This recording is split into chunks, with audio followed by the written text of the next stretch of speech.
Right. Well, yeah, I've made two TV specials all about John Kerry and John Kerry's family on the Enigma channel. This guy has been running the Obama administration. He was also really, in a way, running the second half of the George W. Bush administration as well. John Kerry, by his own admission, is a member of the Brotherhood of War. Now, they go under the most common name that they use is Skull and Bones. This is a Masonic organization. He joined, I think it was 1968, so you can see that he's been a member of this occult fraternity, which is based at High Street, New Haven, on the campus of Yale University. And by the way, anyone listening to Kev's show for the first time, I am not a conspiracy theorist. We're talking about conspiracy fact. Everything that I'm going to tell you, you can back it up. You can find all this stuff out yourself and a lot more. And he joined the Skull and Bones. George W. Bush was already a member. And like I say, this is a quasi-Masonic order, secret society, a brotherhood.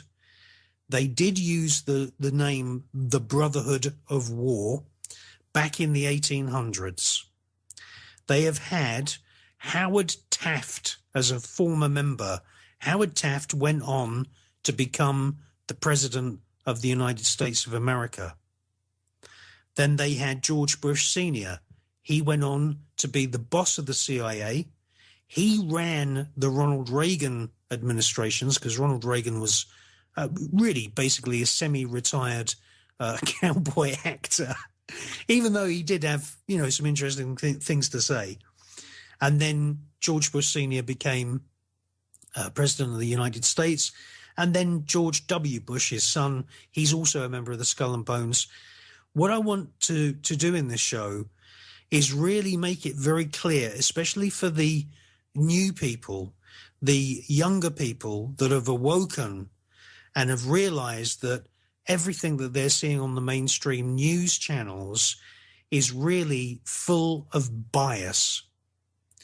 And I want to do this show with you, Kev, because I think it's useful every couple of years or so to really show people that you don't need to make up stories.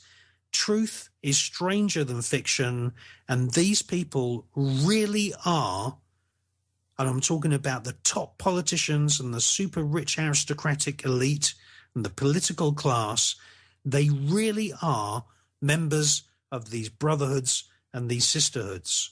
Absolutely, Chris. And it is important that we go over this because we're all at different stages in waking up.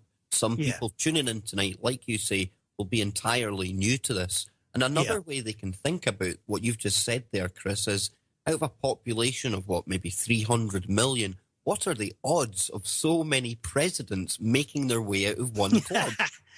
Well, there is a funny meme on Facebook. It's got all of the Miss Universes all lined up. And it says, hey, suckers, you have to choose from 40 contestants for Miss Universe, but you only choose from 2 to become the President of the United States of America. It's unbelievable, really, isn't it? And I suppose you could compare those odds to the fact that most of our prime ministers come from that Bullingdon Club. Yes, absolutely. Well, I've been following the Bullingdon situation just recently because I found a front page leader story that was published just a few years ago, really promoting David Cameron, who's obviously been pushed out of office now because of the massive, fantastic victory, which I think, Kev, you must take some credit for making Brexit such a victorious event. And this front page Daily Telegraph feature was really laying into, the Labour Party and making them all look unelectable, which is one of their favourite words, and really promoting David Cameron. And it was written by a guy called Jonathan Ford. Well, I found out later on that he is one of those people sitting at the feet of David Cameron, the young David Cameron, next to Boris Johnson. And he's a lead features writer for the Daily Telegraph, otherwise known as the Daily Tory Graph, because it's really basically a mouthpiece of Her Majesty's Conservative Party. Absolutely. And what do you make? I don't want to take you too far off your topics, but today in the media, Chris, we're being told that, get this, Tony Blair is ready to re-enter British politics. Yeah, well, what happened with the BBC this morning, I got up at dawn and it was the second or third story on the main BBC radio news, and it said that he'd sent an email to his employees saying that he's winding down his business and he was going to concentrate on charitable stuff. Well, his business was really a carbon copy of the business that Henry Kissinger has been doing for many years. Henry Kissinger negotiated his way into a position of power in the old, sort of in the 1960s, basically, during the Vietnam era. And then he left government. But what he did is that he was going out to businesses and saying, look, you pay me, I don't know what the fee is, just say, for example, $1 million, and I'll get you a meeting with the president, or I'll get you a meeting with the Secretary of State. And Hillary Clinton, she's been caught selling access to the Chinese premier as well. This is all going on with all of them, isn't it? Yeah, that's what they all do. And that is basically what Tony Blair has been doing. And he's made millions upon millions upon millions. Now, I actually had a set of photographs from Saint-Tropez and also from Cannes. It's not far from where I live. And he was looking, all tanned and everything. And he was bobbing along, going on a little boat from one luxury yacht to another a couple of years ago, down in Saint-Tropez, seeing, all kinds of weird and wonderful people. Some of the reports said that some of the people that Blair was, trying to get as clients were arms dealers. Why does that not surprise me? Well, I mean, you can see from the Freedom of Information Act documents and the tax returns of a lot of the congressmen and the tax returns from a lot of the senators in America, their published tax documents show what they've got invested, okay? And more than 50% of the senators are multimillionaires. They have at least $2 million. And when you look at those tax documents of what they declared, they really basically are making their money out of shares. And 9 times out of 10, they've got shares in companies like Lockheed Martin, Boston Dynamics, and all of the Pentagon contractors. So I just want to make this very clear. If there was a law that came in right now that said that politicians like Blair and Kerry are forbidden from buying shares in arms companies, by golly, that would contribute towards world peace like you would never believe, because they are obviously invading. They're obviously cooking up wars. They're obviously performing these NATO bombing runs on an hourly basis, because the shares that these politicians own in all the companies, it's not just the aircraft, it's not just the uniforms and the bullets, it's all the paraphernalia of war. They are making money out of it, and a lot of money. Dick Cheney, Halliburton, the Carlyle Group, which has got John Major as a former director, and the Bush family. This is their business. They are making money from war. Absolutely. And Chris, is it a given that if you're wanting to enter these higher echelons of society, business, politics, that basically you have to join something like the Skull and Bones? Well, yeah. What I would say about that, Kev, and I don't want the listeners to take this, in the wrong way. You've got basically more than half of all these secret societies, more than half of all these sisterhoods and brotherhoods are based on the Kabbalah. Okay, that's a Hebrew set of books, such as the Zohar. And that has really been, the mainstay of this occult world that these politicians, the senators, the congressmen, royalty, aristocrats, bankers, judges, university dons, senior police officers, most of the time when they join a secret society, it has come from, its roots are more or less with the Kabbalah. And this Kabbalah, we see the top pop artists like Madonna, she's into it. And would it be fair to say then, Chris, that a part of the Kabbalah magic is rituals, and in particular, sacrificial rituals? Well, now, when you're talking about the ancient sacrificial kind of magical rituals where an animal or a person is killed on the altar and their blood is allowed to kind of smother and cover the altar to appease a certain god, that is really a more ancient, that is way before the Kabbalah, okay?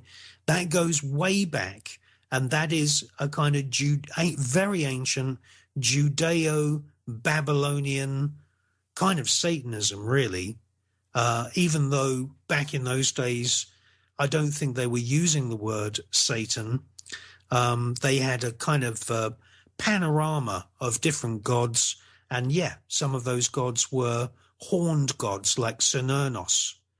But when you look at the gods of the Roman Empire, and there's a documentary which I filmed in a deconsecrated church in the south of France on the Enigma channel, where they dug up a lot of these altar stones and tombstones from the rich Roman elite who were living in the Mediterranean. You can see these really eerie, nasty, grotesque, half human, half animal kind of weird creatures carved into stone. And the Romans, they were worshipping 200, 300, 400 different types of demons, gods. It was a real kind of hodgepodge of paganism, witchery. They had cursing tablets. There were some found in the British city of Bath in the west of England.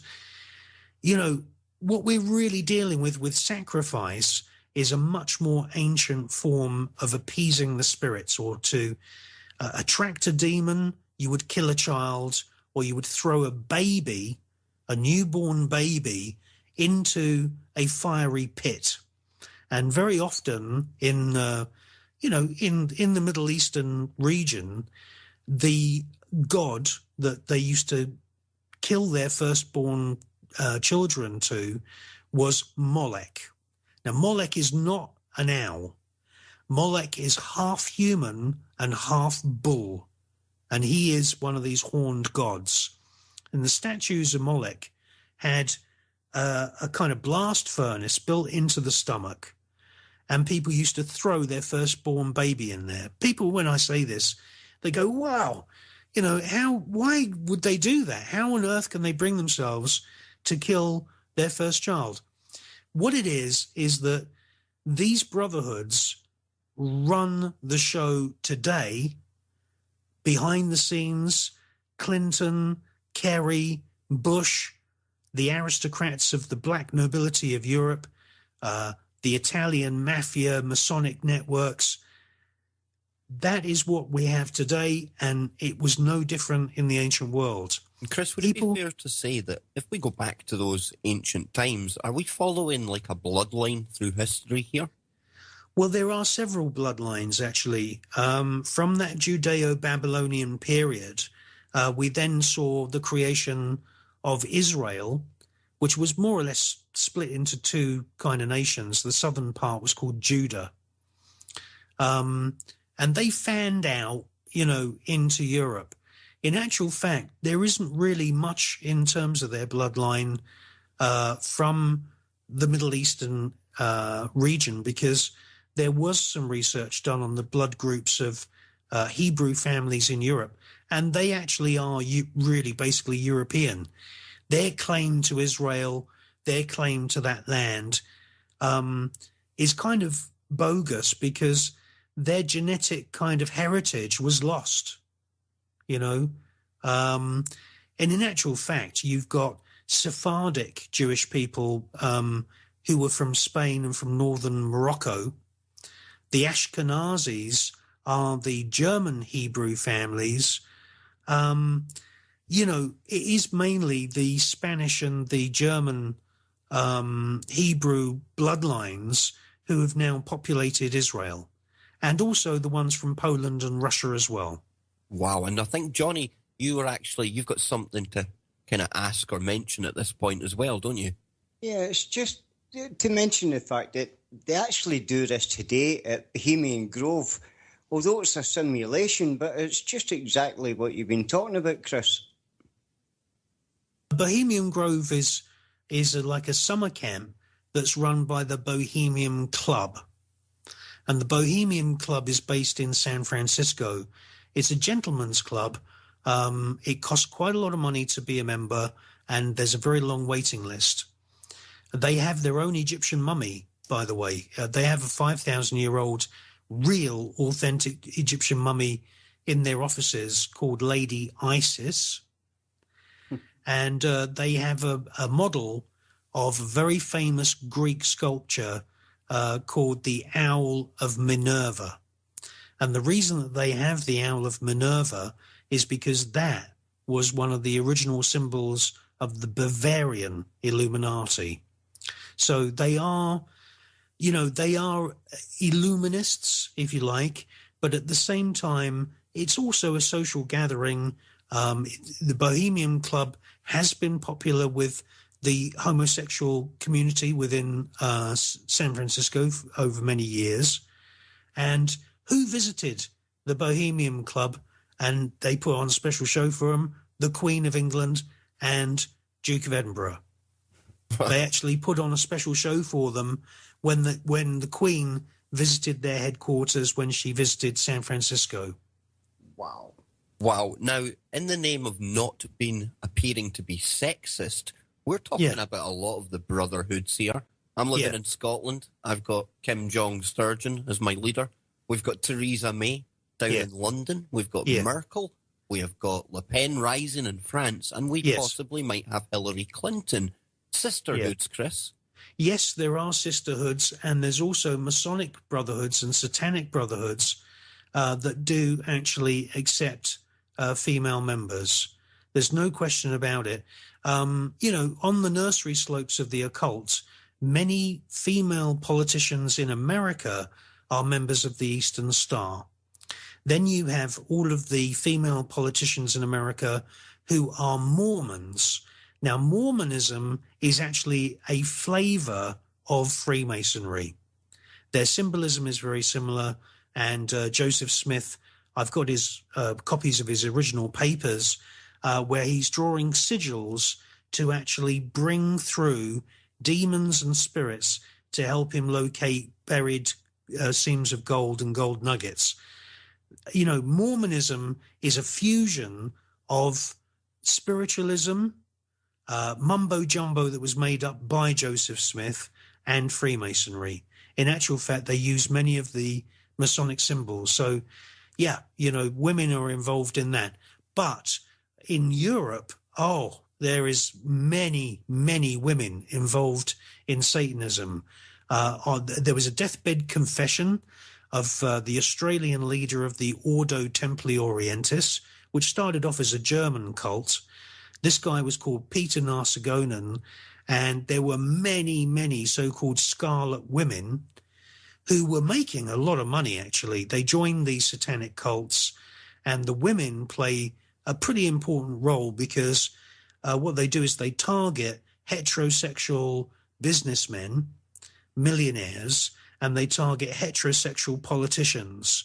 And, you know, these girls go in, these scarlet women go in, and they're honey traps, and they try and get photographs, you know, that compromise that person. Okay. And, also they give birth to unregistered babies within these cults. I mean, this has been going on for so long. It goes all the way back to, Sodom and Gomorrah.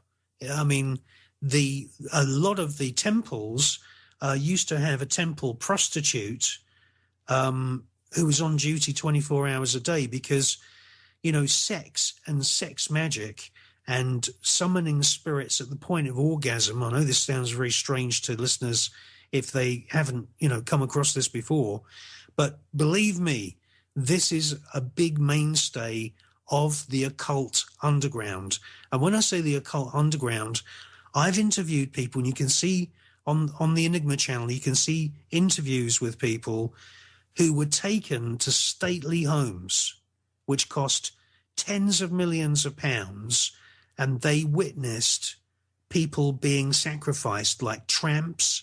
They grabbed homeless people off the streets, children, and the aristocrats were in charge of these rituals. Not just men, but women as well. And, as Chris said at the start, this is no conspiracy theory. No. There's confessions, there's writings about this. And it appears to me, Chris, that where this kind of energy goes when they have these rituals or whatever they're doing, their magical ceremonies, it also brings power and finance.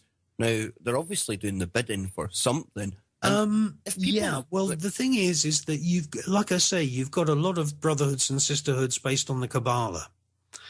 It is really, the sacrificial societies and the satanic societies, they are following ancient Judeo-Babylonian rituals. And so therefore, people who are well connected, who might make a good blackmail victim, who are coming from a Hebrew family background, are usually top of the list to be recruited. There you go. In actual fact, Freemasonry, a lot of the words in Freemasonry and a lot of the passwords are actually in Hebrew, because the rituals themselves, they say they come from Egypt. But in actual fact, the Egyptian pharaohs were paying Hebrew magicians to do rituals. There you go, folks. And did I promise you that this would be an information download? Check out Chris's work over at christophereverard.co.uk and catch him every Sunday right here on TFR. This is the Camp Baker Zone.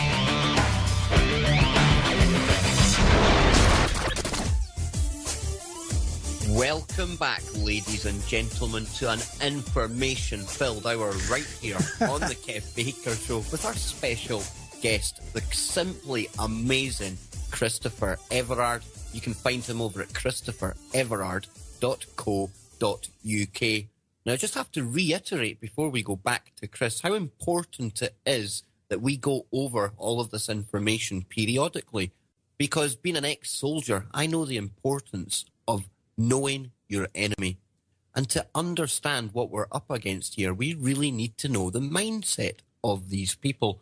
And that is why me personally and Johnny and all of you out there are so lucky that we've got somebody, the library, the encyclopedia that Mr. Everard is, to share this info. So, Chris, I can't thank you enough, but I don't want to waste any more time, sir. Let's get right back into it. Okay, well, what I'd like to start off this second segment of the show with is to read a little quote from a book about MI5, okay?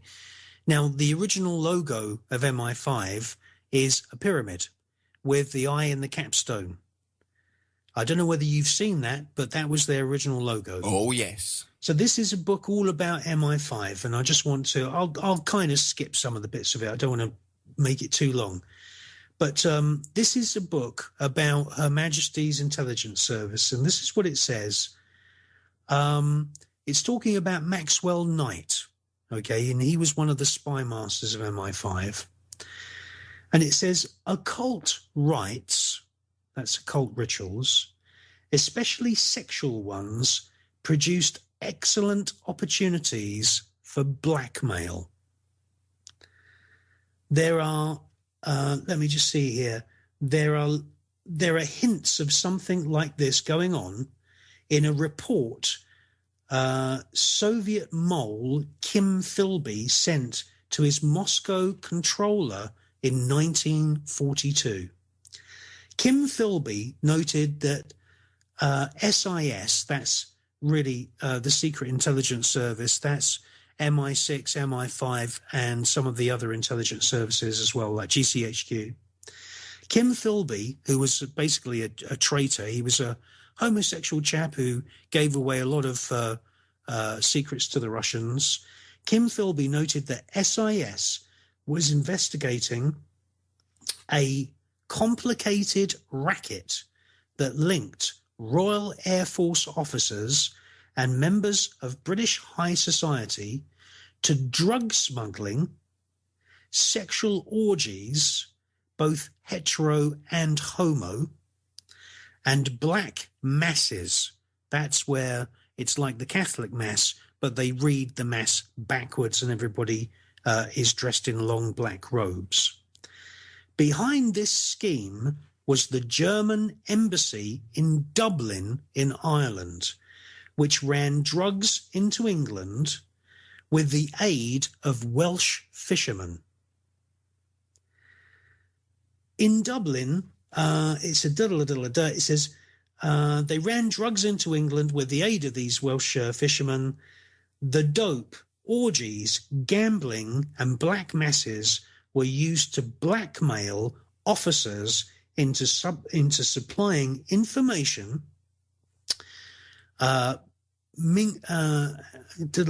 supplying information, and it said in amongst this crowd were ladies, scarlet ladies, countesses, wing commanders, and pornographers.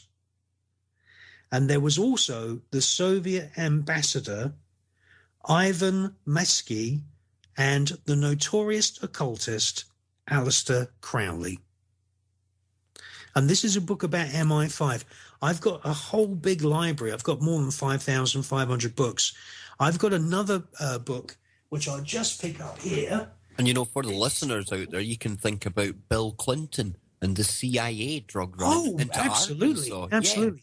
I've got another book here called The Official History of Her Majesty's Intelligence Service. Now, you know, you can't, if you're an intelligence officer and you want to write a book like this, it has to be vetted because everyone has to sign the Official Secrets Act. This stuff can be bought, okay, and they're admitting it, and it's actually gone through the scrutiny. Can you imagine what's really going on? Exactly, Chris. Behind closed doors. Unbelievable. The mind would boggle. Yeah, what I want to say to the listeners, and this is really like the kind of payoff of this particular broadcast, because we only have an hour together, is that, yeah, ancient sacrifice was a big thing. You sacrificed your firstborn baby because the Brotherhood were in charge, and you did it because you had to show them that you were mega loyal. Your loyalty, even to the point where you would slit the throat of a baby or kill your own child, was the kind of secret lever or the secret ticket for you to become one of their high-paid puppets and mouthpieces. That's the ancient world. It's not changed, Kev. No. That is exactly what's going on now. And I just want to quote a letter that was sent by Hillary Clinton to a chap called Haim Sarban. Haim Sarban, he was a bass player in a rock band. He built up his own kind of media empire back in the 1960s. He is the man behind the mighty Power Rangers. He owns several TV networks now. He produces television shows for children. He's a part share owner or a former share owner of Fox Kids channel, which was sold to Walt Disney Company, and they renamed it ABC Kids. And he gives a lot of money to the Democrats. He gives a lot of money to the Republicans. It's quite common for these very wealthy people to give money to both sides. Hillary Clinton writes a letter to Haim Sarban, and she says in this letter, by the way, she writes 2 letters, and this is one of them. And she says, really, that the Israeli government didn't do enough.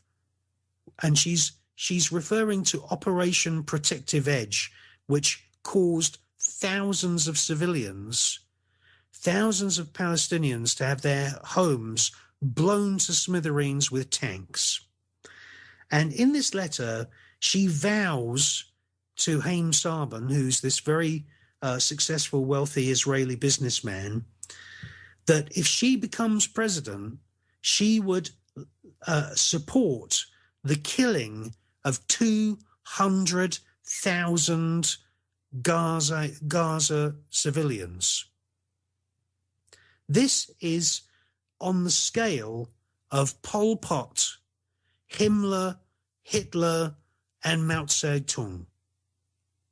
And this is what we saw in the ancient world as well.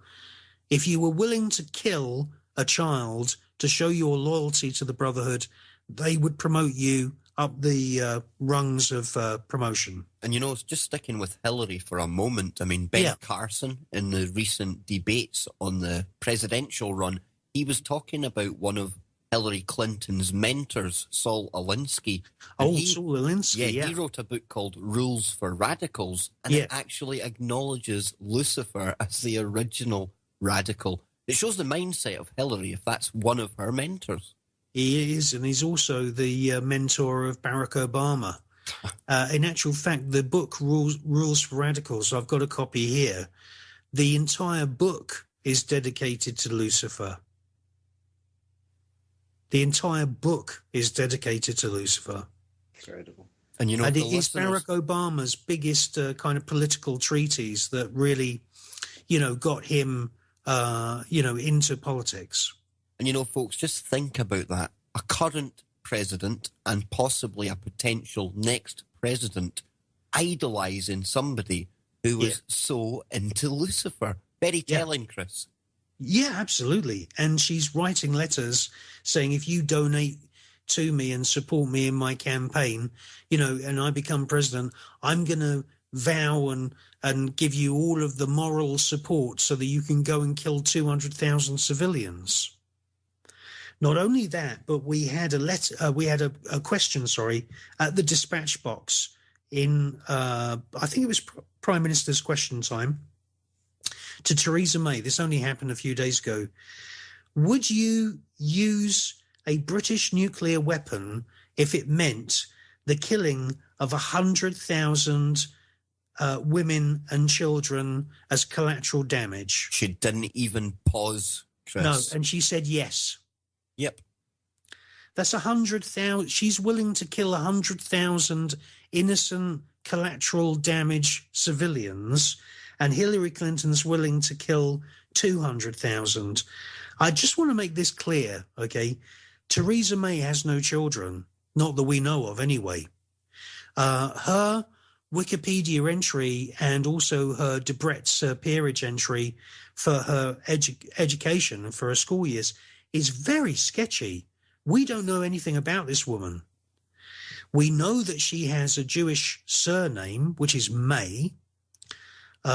We don't really, she's meant to be a Roman Catholic, but as I've said on previous shows, Roman Catholicism was infiltrated by a Judeo-Babylonian cult that were very loyal to a guy called Shabbatai Zevi, who was really basically throwing all of the rules and the life code of the Judaism, traditional Judaism, on its head, and he inverted the 10 Commandments. So, "Thou shalt not kill" became "Thou shalt kill." He had incestuous relations with his daughter. They held orgies with children, and this guy was based in Izmir in Turkey. And then the Zevites, as they became known, got taken over by a guy called Jacob Frank, who was a baron who lived in Offenbach in Germany. And this guy was best friends with many members of the Bavarian Illuminati. And he was friends, by the way, with the Marquis de Sade. And that's where the word sadism comes from. If you read Marquis de Sade's books, you can see that he's getting a lot of pleasure from sexual torture of children, and he's a member of the aristocracy. And a lot of people don't know this, but the Marquis de Sade was a member of Adam Weishaupt's Bavarian Illuminati. And the Bastille Day celebration, when the actual main Bastille prison was broken in the French Revolution, that was all organized to spring the Marquis de Sade out of jail. He wasn't actually in prison in Paris. He was in another prison. But, you know, they staged the French Revolution to basically free up these aristocrats. These people are sadists. They are Satanists. They are sacrificing animals and sacrificing humans. It's been going on for thousands of years. It's now gone on to an industrial scale, because when they go and they bomb Libya, and Libya is just one example, on the presupposition that they are going to give freedom to the Libyan people, the first people that they killed were the granddaughters of Colonel Gaddafi. That's so that he was psychologically terrorized. Hillary Clinton was caught on camera. She had a text message come through her phone saying, "We've killed Gaddafi." And she clicked her phone off and she said, "We came, we saw, he died." Ha, ha, ha, ha, ha. And it was such an evil, sinister laugh. Yeah, I mean, it was Gaddafi was a guy that came to power from a coup anyway. I mean, you know, none of these world leaders are whiter than white. But, you know, after they've been in power for like more than 20 years, they tend to soften down a bit. They tend not to be so dictatorial. And Gaddafi was actually making the desert bloom. He'd got water resources under control. He got the oil under control. You know, the guy wasn't a butterfly collector, but, you know, yeah, they went statues in of there. him in Uganda and things like that, Chris, because of the work he was doing throughout Africa. Yeah, well, I mean, being an oil-rich nation, obviously he had resources to be able to spread his tentacles of influence. Like I say, I don't really rate Gaddafi as a great man, but having said that, they actually went in there and they supposedly were liberating the Libyan people. Do you think that a woman like Hillary Clinton, who is vowing her support to kill 200,000 civilians, do you think that she really cares anything about Libyan people? Exactly. Do you really think that John Kerry is trying to broker a ceasefire in Syria because he cares about Syrian people? His real name, his real family name is Cohn, K-O-H-N. His family come from a Hebrew family background, like all of these top politicians. The bombing that's happening in Syria only benefits one nation, and that's Israel. And Chris, just sticking with that bombing for the moment, because that's very topical right now. Oh, yeah. We had the West coming out, as they do, and immediately blaming Russia for attacking a UN convoy. But that isn't the whole story. In fact, it's far from the truth. No. There was a predator, a CIA-controlled predator that was being controlled from Charlottesville in the USA. I believe that the aid convoy was a stooge convoy. I think it was full of weapons anyway. And the ceasefire was a complete and utter scam. And we've seen this scam many times before. The USA and the UK get together and they say, "Oh, let's have a ceasefire, let's have a ceasefire." So everybody agrees to a ceasefire, thinking this is the first step to peace. And during the ceasefire, what they do is they send in so-called UN aid convoys. And what they are is they're just full of chemical weapons and guns and God knows what, or they're smuggling agents into the situation or smuggling agents out. And if we go back a week, Chris, we can see that we had an attack on the Syrian army by US fighter jets. And even over in the Russian Duma, they were shouting and exposing the fact that right now the US Air Force, they're acting as air cover for ISIS. Yeah, ISIS is completely manufactured. And, you know, I mean, I had my suspicions before, but I think you know that on a previous show, there were some computer geek kind of people, and they managed to trace some of the original ISIS tweets back to an IP address in Tothill Street in London, which is where you've got the Department of Work and Pensions, you've got the St Ermin's Hotel, which is a recruiting hotel for MI5 and MI6, you've got David Cameron's old office, you've got Tory Party Central Office, you've got Scotland Yard. They're all clustered around this road where the tweets that are supposedly coming from ISIS come from. It's from all a scam. Yeah, from within the web of deceit that is government and all these alphabet agencies. Yeah, I mean, you have to remember that the Arab Spring, which was triggered in Tunisia, was a big nightmare for these kind of evil, oil-grabbing kind of nasty people at the top of the establishment because, you know, if you've got a crazy person or a semi-crazy person like Idi Amin in charge of a country, you can easily invade that country by saying, oh, we're liberating the people and he was a dictator.